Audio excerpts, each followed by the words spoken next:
ना तो किसान सुखी है, ना इस देश की महिलाएं सुखी हैं। कि आप अभी 240 पर आके टिके हो। अगर आपने ऐसे ही किसानों का अपमान करा, नौजवानों का अपमान करा, दलित आदिवासी पिछड़ों का अपमान करा, तो आने वाला वो समय है कि इस देश से आपको बर्खास्त करने का काम भी यही जनता करेगी। प्रशासन उन पर लाठियां बजाता है, प्रशासन उनको गोलियों से भूनता है। ये देश के अंदर क्या है?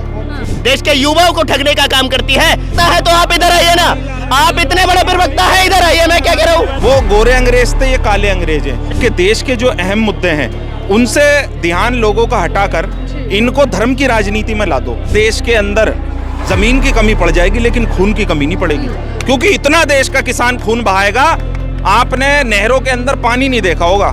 आज अगर वो संभल के ऊपर ट्वीट कर देंगे प्रधानमंत्री जी, तो योगी आदित्यनाथ जी की जो कुर्सी है उसके ऊपर खतरा मंडराने लगेगा।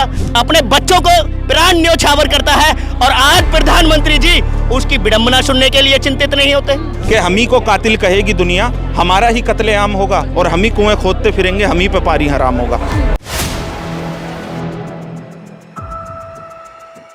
नमस्कार, आप देख रहे हैं 4 PM में आपके साथ नफीसा खान। एक बार फिर जनता के बीच हाजिर और जनता से जानूंगी कि क्या संसद के अंदर जनता के मुद्दे दिखाई और सुनाई दे रहे हैं या फिर संसद एक बार फिर से वक्त जाया करती दिखाई दे रही है। असल मुद्दे गायब है, नेताओं की सियासत भरपूर है। ऐसे में संभल का मुद्दा हो, अडानी का मुद्दा हो या फिर किसानों का मुद्दा ही क्यों ना हो, किसान दिल्ली के बॉर्डर्स पर आते हैं, लाठियां खाते हैं, चेतावनी देते हैं, लेकिन फिर वापस उनको घसीट दिया जाता है पुलिस द्वारा। हम जनता से समझते हैं कि किसानों को लेकर उनकी राय क्या है और क्या इस बार फिर से एक बड़ा किसान आंदोलन देखने को मिल जाएगा। क्या नाम है सर, क्या कुछ कहेंगे मौजूदा राजनीति को लेकर? किसान, संभल, मंदिर, मस्जिद, क्या समझ में आ रहा है? देखिए मैडम, मैं तो आपके चैनल के माध्यम से एक ही बात कहना चाहूँगा। भारतीय जनता पार्टी जब से आई है, ना तो किसान सुखी है, ना इस देश की महिलाएं सुखी हैं। उनकी अस्मत के साथ आए दिन खिलवाड़ हो रहा है और प्रधानमंत्री नरेंद्र मोदी जी ऐसी अस्मत लूटने वाले बहन बेटियों की अस्मत लूटने वालों के लिए वोट का प्रचार करते हैं, वोट मांगते हैं। आपने प्रज्वल रवेन्ना का जीता जागता उदाहरण देखा। जेडीएस की party, JDS Janata Dal secular party, जो HD देवेगौड़ा देश के एक्स प्राइम मिनिस्टर रहे, उनके पुत्र के पुत्र, उनके पोते प्रज्वल रवेन्ना, उनकी अश्लीलता के 3000 के अब वीडियोज वायरल होते हैं और प्रधानमंत्री जी उनके लिए वोट मांगते हैं, जनता से अपील करते हैं रेपिस्ट के लिए। ये देश के अंदर महिलाओं के साथ अत्याचार है। किसानों को MSP को लेके वायदा किया गया 2014 में, जब सेंटर के अंदर बीजेपी शासन करने से पहले एक घोषणा पत्र के अंदर MSP उन्होंने एक पॉइंट लिखा था कि मिनिमम सपोर्ट प्राइस, जो न्यूनतम समर्थन मूल्य है, किसान की जो फसल है इतने मूल्य पर खरीदी जाएगी। आज किसान की फसल का दुर्व्यवहार हो रहा है। हो क्या रहा है ये बताइए? किसान कहाँ, किसान कहाँ? ना तो किसान सुखी है, ना इस देश की महिलाएं सुखी है, ना इस देश का युवा सुखी है।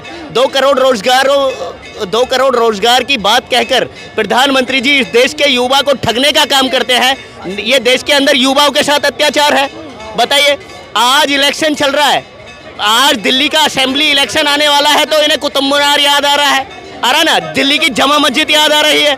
किसान बॉर्डर पर आते हैं तो लाठियां बरसाई जा रही है, लेकिन देश का प्रधान जो है वो फिल्म देखने में व्यस्त है। देखिए, यही तो दुर्भाग्य की बात है, ये बहुत बड़ी विडंबना की बात है कि आज हमारे देश के 140 करोड़ देशवासियों का प्रतिनिधित्व करने वाले प्रधानमंत्री जी फिल्म देखने में व्यस्त हो जाते हैं। आज किसानों पर लाठीबाजी जा रही है, उनके ऊपर बात नहीं करते, उनकी फिल्म नहीं देखते। शाह की पुलिस उन पर लाठी चार्ज करती है, वो फिल्म उन्हें नज़र नहीं आती, वो फिल्म उन्हें नज़र नहीं आती। यूपी के अंदर, संभल के अंदर एक वहाँ खड़े हुए लोगों पर जो क्रिमिनल नहीं थे, एक भी मुकदमा उनके नामजद FIR नहीं थी और उन पर FIR एक भी पॉइंट उनके खिलाफ प्रशासन ने आज तक नहीं लिखा और उनकी आत्महत्या, उनको हत्या के घाट उतार दिया जाता है, उनकी भेंट चढ़ा दिया जाता है। उनको प्रशासन उन पर लाठियां बजाता है, प्रशासन उनको गोलियों से भूनता है। ये देश के अंदर क्या है? गोपाल मिश्रा को इन्होंने राजनीति की भेंट चढ़ाया, ये देश ने देखा। तो ये लगता है ना बार बार कि किसान जो है राजनीति करने आ जाते हैं। देखिए, किसान राजनीति, MSP का वायदा किसने किया था? प्रधानमंत्री नरेंद्र मोदी जी ने। देश के अंदर सत्ता में आने से पहले 2014 से बिफोर क्या ये नहीं कहा था कि एमएसपी को हम डबल करके देंगे? क्या एमएसपी को इंक्रीज करके देने का वायदा प्रधानमंत्री जी ने इस देश के अंदर नहीं कहा था? क्या कहा था ना? आज प्रधानमंत्री जी सत्ता में आ गए, नरेंद्र मोदी जी आज प्रधानमंत्री का रूप धारण करके कुर्सी पर बैठ गए। आज वो किसान, देश का अन्नदाता, जो अपने बेटों को शहीद कराता है सीआरपीएफ जैसी जगहों पर, बीएसएफ में, आईटीबीपी में, ऐसी जगहों पर देश के प्रति अपने बच्चों को प्राण न्योछावर करता है, और आज प्रधानमंत्री जी उसकी विडंबना सुनने के लिए चिंतित नहीं होते।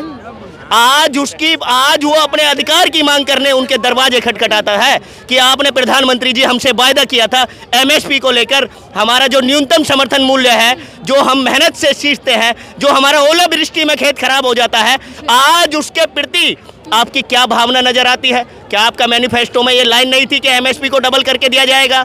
आज वो एमएसपी को लेके बात करते हैं, उनका दरवाजा खटखटाते हैं, और प्रधानमंत्री जी देखते रहते हैं, और शाह की पुलिस उनको लाठी भांजने का काम करती है। ये क्या है? 2 करोड़ रोजगारों की बात करके प्रधानमंत्री जी और उनकी लीडरशिप, सर्वा लीडरशिप देश के युवाओं को ठगने का काम करती है, और आज वो युवा उनके दरवाजे खटखटाते हैं, एजुकेशन मिनिस्टर का दरवाजा खटखटाते हैं, और वहाँ 24 लाख अभ्यर्थी होते हैं नीट के एग्जाम के लिए, और उनके एग्जाम की मतलब कंप्लीटेशन तो भाड़ में गई, लेकिन उनको जो है ना, उनके ऊपर लाठी भाजी जाती है। ये क्या है? देश के भविष्य को प्रताड़ित कौन कर रहा है? प्रधानमंत्री जी तो अब एल्डर है ना, ओल्डेस्ट है ना, एल्डेस्ट हो चुके। क्या वो ही देश के अंदर बागडोर संभालेंगे? क्या इस देश का युवा ही बागडोर संभालेगा? चाहे वो हिंदू है, चाहे मुस्लिम है, चाहे सिख है, चाहे ईसाई है, सारे लोगों के। एक बात बताइए सर, किसानों का मुद्दा है, गर्म इस वक्त किसान बॉर्डर पर आ रहे हैं, चेतावनी भी दे रहे हैं, लेकिन संभल हिंसा भी इस वक्त संसद हो या सड़क को गूंज रहा है।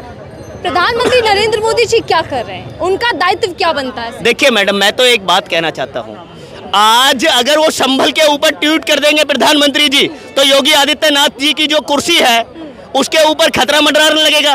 कहने लगेंगे ना उनकी सरकार है वहाँ, उनसे जवाब पूछेगा फिर मीडिया से तो बचते हुए नजर आते हैं ना।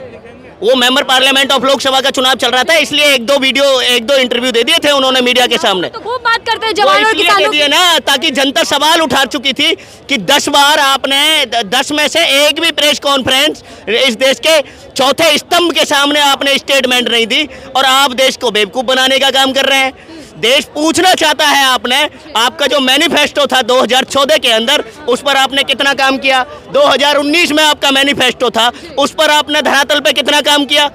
क्या प्रधानमंत्री देश का प्रतिनिधित्व कर रहे हैं? क्या उनका ये इतना जवाब नहीं बनता? इसीलिए तो जनता ने नकारा साबित करके 303 से डिक्रीज करके 240 पर लाकर इनकी औकात याद दिलाई। मैडम, क्या जानबूझकर किसानों को प्रताड़ित किया जा रहा है? मैडम, किसानों को प्रताड़ित किया जा रहा है।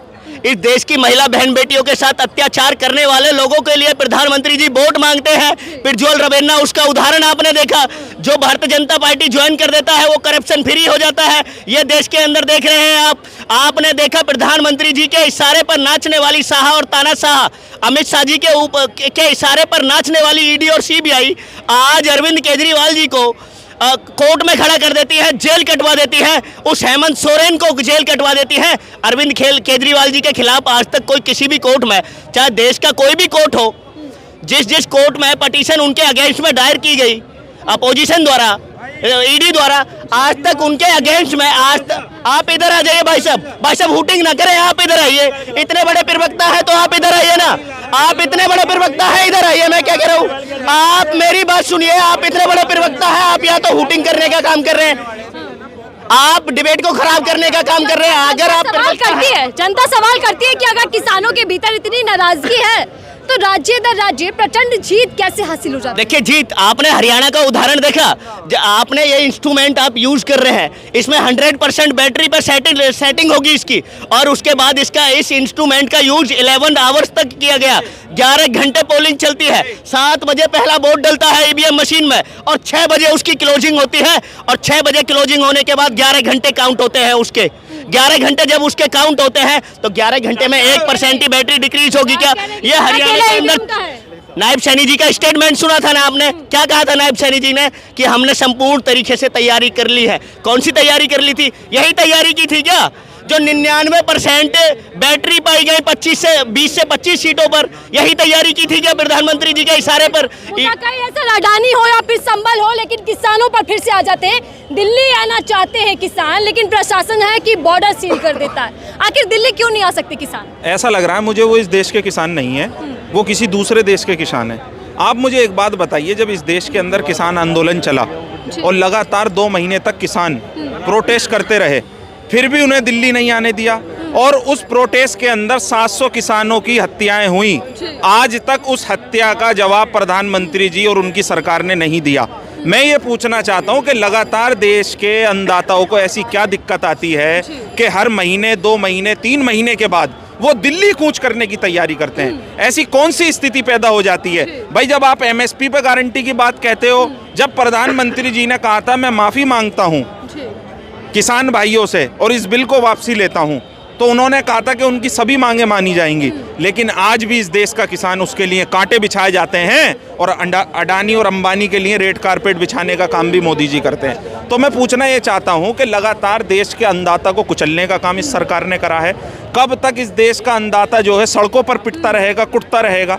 आपने देखा होगा कभी उनके ऊपर ऐसी ठंड के अंदर, हमने पहले भी देखा था पानी की बौछार होती थी और अब भी हमने देखा है, तो लगातार इस देश का किसान, नौजवान, वो लगातार सड़कों पर लड़ाई लड़ रहा है अपनी, लेकिन कुछ हल नहीं निकल पा रहा, क्योंकि लगातार बलिदान भी दे चुके हैं। हमने देखा था जब आज़ादी के टाइम पर भारत आज़ाद हुआ था, उस टाइम पर भी जिन लोगों ने इस देश के लिए कुर्बानी दी थी, उसके बाद बहुत समय बाद जाकर आज़ादी मिली थी, तो वही कुर्बानी दोबारा देश मांग रहा है। वो गोरे अंग्रेज थे, ये काले अंग्रेज हैं। इनसे भी एक दिन आने वाले समय में आज़ादी मिलेगी इस देश को।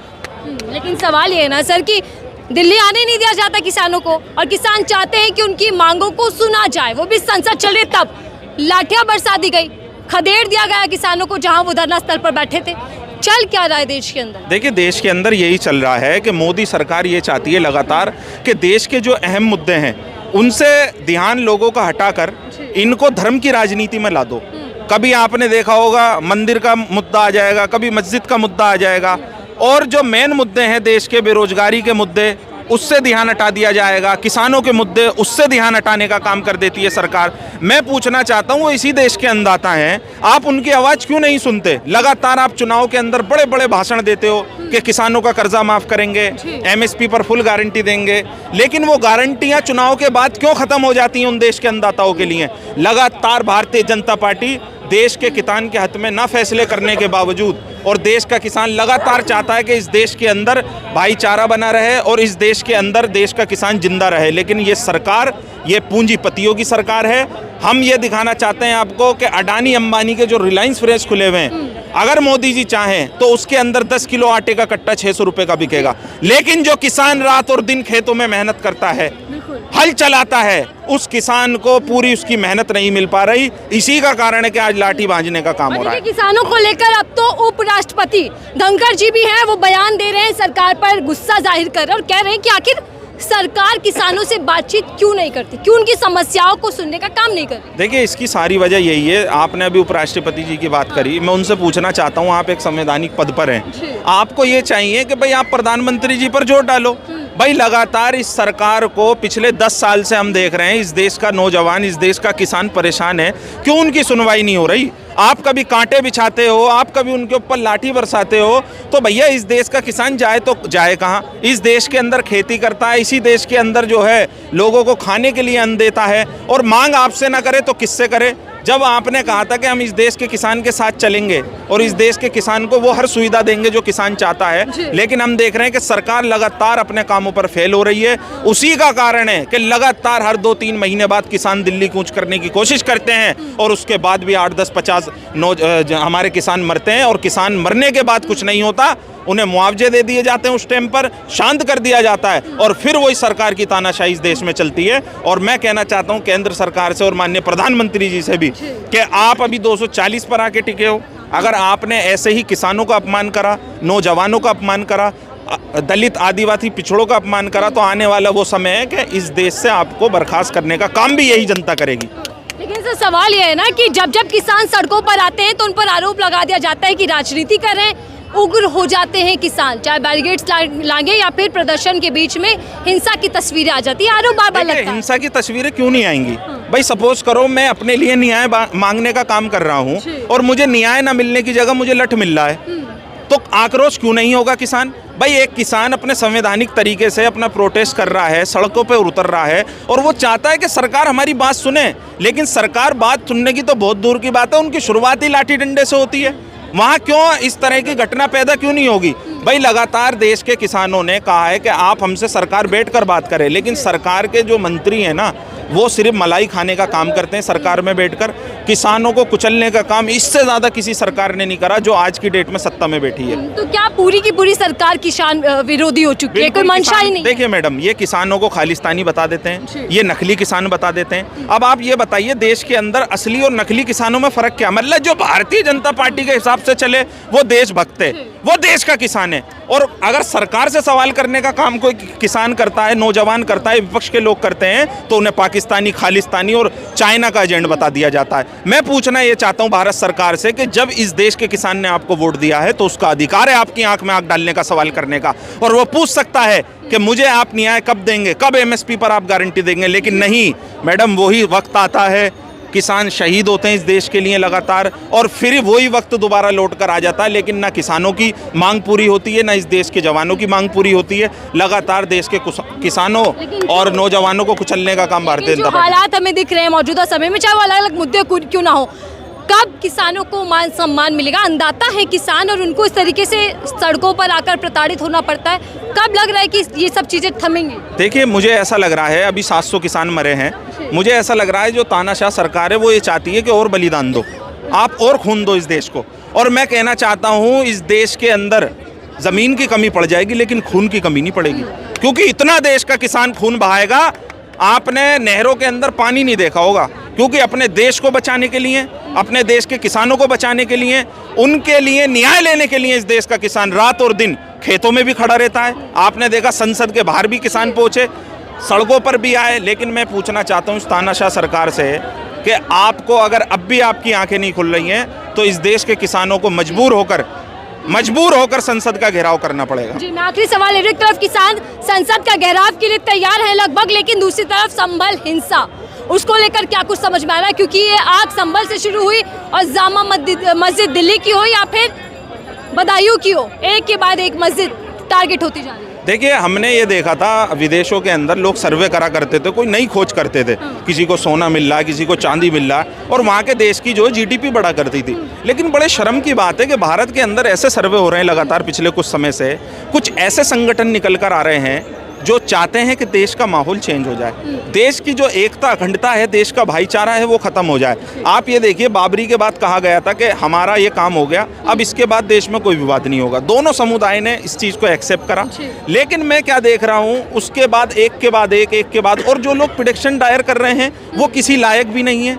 वो जाते हैं सुप्रीम कोर्ट में, वो जाते हैं नीची अदालतों में, और जो छोटे जजेस हैं उन्हें ये सोचना चाहिए कि इस देश के अंदर 140 करोड़ लोग रहते हैं, हर धर्म के लोग रहते हैं। आप किस तरीके से एक पक्ष की आवाज़ सुनकर सर्वे कराने की मांग को पूरा करा देते हो, और वहाँ संभल में टीम जाती है मैडम, 200-250 लोग सर्वे करने, हमने तो आज तक नहीं देखा, 200-250 लोग सर्वे करने वहाँ पहुँचते हैं, और किस तरीके से आपत्तिजनक वहाँ नारे लगाए जाते हैं। तो शामिल सांप्रदायिक वकील भी होते हैं, ऐसे लोग भी हैं मैडम। और आप ये देखिए ना पुलिस का क्या काम होता है, भाई ये प्रोटोकॉल है, अगर इस रोड पर कोई यात्रा निकल रही है पुलिस की बिना परमिशन के नहीं निकलती, और पुलिस का ये पूरा अधिकार होता है कि अगर कोई यहाँ आपत्तिजनक नारे लगाता है, देश का माहौल खराब करने का काम करता है, तो पुलिस का काम है उसे रोको टोको, उसे रोको कि ताकि हिंसा ना बढ़े। लेकिन मैडम हमने वहाँ कोई ऐसी वीडियो नहीं देखी, हमने देखा वो लोग लगातार नारे लगाते रहे, और वहाँ माहौल इतना खराब हुआ कि इधर से पत्थर चल रहा है, इधर से कट्टे चल रहे हैं, इधर से पत्थर, इधर से बंदूक। नुकसान किसका हुआ? इस देश के नागरिक का नुकसान हुआ।